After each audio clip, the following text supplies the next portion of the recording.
Atëherë, zoti Haxhimali, korrupsioni në Shqipëri duket se ka kopluar çdo sferë të jetës, jo vetëm në nivelet më të larta të pushtetit qendror, por prej kohësh ai është ulur këmbkryq duke në bashkitë e vendit. Sipas të dhënave të publikuara nga SPAK, që nga krijimi i saj strukture deri më sot, 40 nga 61 bashki të vendit kanë pasur ose vijojnë të kenë dosje të hapura hetimore.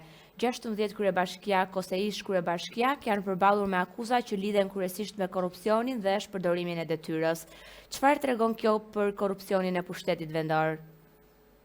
Është një lajm jashtëzakonisht i trisht, është një lajm i keq, tregon që moraliteti, integriteti në tërësi i titullarëve, i drejtuesve, i zbatuesve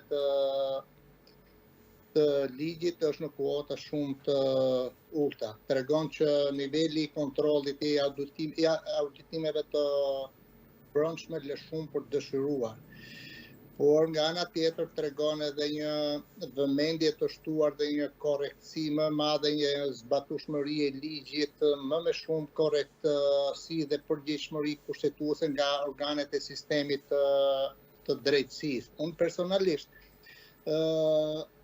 nuk dua ta shikoj si anë pozitive të SPAK-ut, se për mua përgjegjësia e institucioneve drejtuesve lokal apo qendror të zgjedhur apo jo duhet të jetë në atë nivel që mos jetë lëndë parë kurrë për institucionet e SPAK-ut. Ato janë vot besuar, paguar nga taksat e qytetarëve për qenë të drejtë, për qenë të transparent dhe nuk duhet të jenë kurrë në këtë masë korrupsioni, qoftë aktiv, qoftë pasiv. Por, për ta mbyllur këtë çështje, ka diçka tjetër që duhet ta themi që për mua ka një rol shumë të rëndësishëm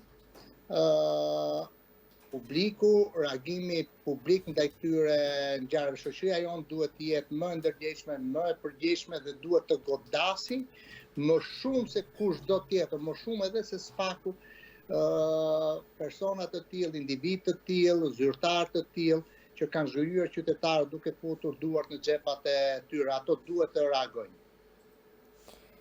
Kryebashkiakët akuzojnë kryesisht për një gjë, për tenderat. Kjo përkthehet në më pak rrugë, më pak infrastrukturë ujësielsa, shkollë e të tjera, ku kryetari që është zgjedhur nga votat e qytetarëve favorizon një grusht biznesesh. A është kjo arsyeja pse zonat periferike kanë mbetur në ditë të zezë dhe derivatisht largimi i njerëzve nga aty?